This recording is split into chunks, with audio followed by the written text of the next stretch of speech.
So live to Melbourne now, the Treasurer Josh Frydenberg joins us. Treasurer, thank you for your time. Is it likely that the government will extend the coronavirus travel ban?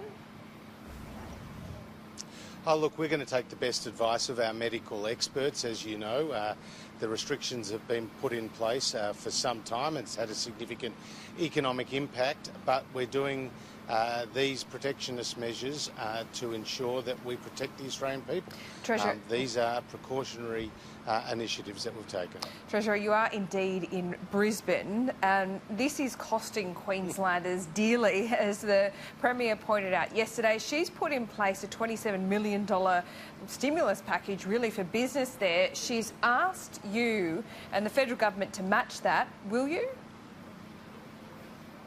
Well, we've announced a $76 million package to support the tourism industry, including those tourism operators here in Queensland. It's not only to encourage Australians to have a holiday at home, but also to project Australia's image in the best possible way abroad. So we've already announced a $76 million tourism package, and we'll continue, obviously, to monitor very closely what are the significant economic impacts of the coronavirus. But this was specifically for business. Would you consider that? Look, we'll maintain a watching brief across the economy more generally, because it's not just the tourism operators, it's also the international student market. We're also starting to see some of our export orders going down as a result of the slowdown in the Chinese economy. And you're also seeing disruptions in end-to-end supply chains as well, because so many of the Chinese factories are closed. But we'll get through this just as we got through previous incidences of SARS and MERS, and we'll continue to obviously maintain a watching brief across the Australian economy. It seems like you, as Treasurer, is almost facing this perfect economic storm. Is this a time for more government stimulus, or is this a time to get the budget back into surplus?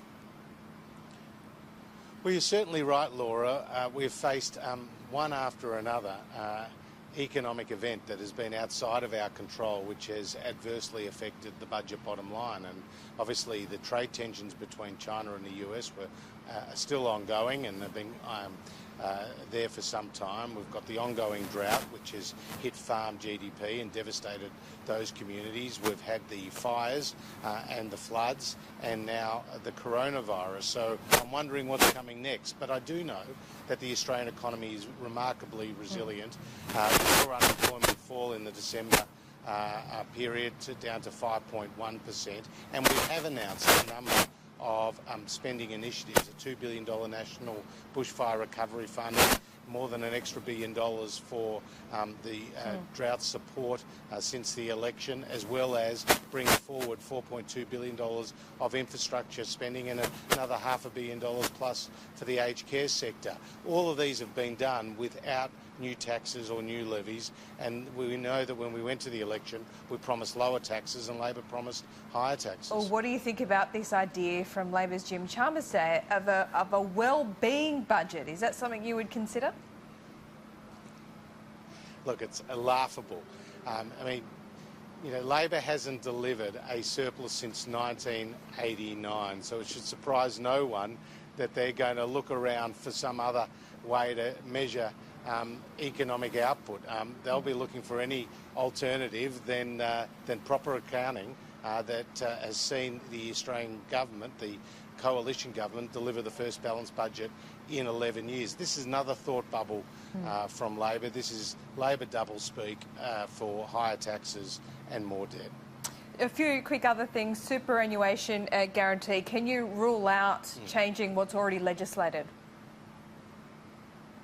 Well, both the Prime Minister and I have made it very clear we've got no plans to change that legislated increase. But I have to say, whenever the Labor Party talks about superannuation, it borders on the hysterical. I mean, they can't brook any criticism from any quarter about anything to do with superannuation. That makes them blind to the reforms that we need in superannuation, reforms that we have passed through the Parliament with them objecting in many cases. I'm talking about opt-in insurance for young people with superannuation. I'm talking about a cap on fees for low balance accounts, and I'm talking about proactively consolidating through the Australian Tax Office inactive low balance accounts. That's what we have done, which is helping Australians, ensuring that their super is not eaten away by unnecessary fees, and it seems the Labor Party are stuck in the ideological conflicts of the past. Well, the luxury car tax, another one that's come up this week. How can you now justify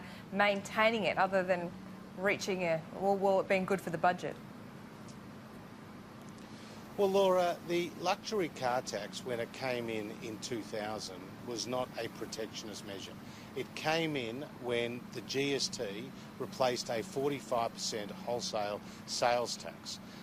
What we have from the luxury car tax is just under $3 billion of revenue coming in over the forward estimates. But we, as a government, are committed to lower taxes. So I'd never say never about removing the luxury car tax, but I've always got to balance, you know, the maintaining the strength of the national balance sheet and ensuring that we are committed to lower taxes. And we did, after the election, legislate a significant tax reform, which will see now people who earn between $45,000 and $200,000 pay a marginal rate of tax of no more than 30 cents in the dollar. So we have been absolutely committed to lower taxes. We've looked for every opportunity. But can I also just point out, when it comes to the luxury car tax, we did make some tweaks in the budget last year.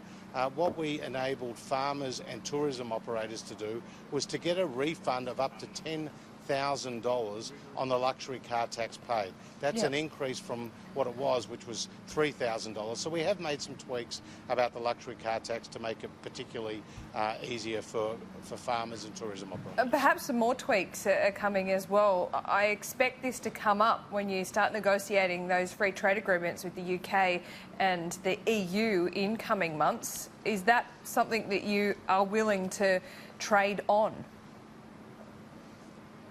Well, we'll go into those free trade negotiations with the United Kingdom, as we've done successfully with a whole series of other countries, most recently Indonesia, but of course on our watch, Japan, Korea, China and the Trans-Pacific Partnership. It's been one of the great successes of the coalition government that we've entered into these free trade agreements. We've opened the doors for Australian businesses to 2 billion new customers across the world and particularly in our region. So we'll have those discussions with the United Kingdom about what is best for both economies. But what I've got to focus on is doing my best to ensure that we've got the money available for the essential services that people need and deserve, and the focus on aged care, delivering more drugs on the PBS, ensuring that the NDIS is rolled out in full, and we need a healthy balance sheet to do that. We are obviously achieving that with the first balanced budget in 11 years and with the lower taxes that we've legislated through the Parliament, in stark contrast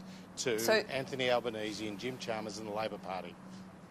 So just the Bushfire Royal Commission, the parameters of that, the terms of reference, I understand will be announced today. The focus, rightly, will be on hazard reduction. But to what level will climate change feature?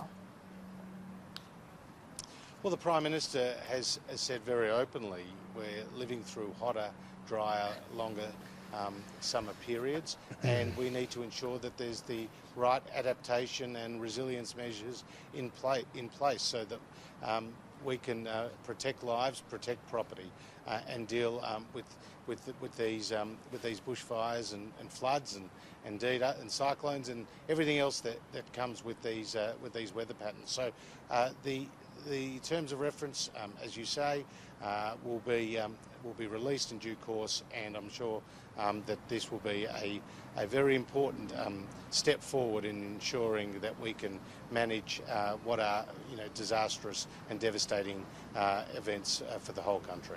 Treasurer, thank you. Thank you.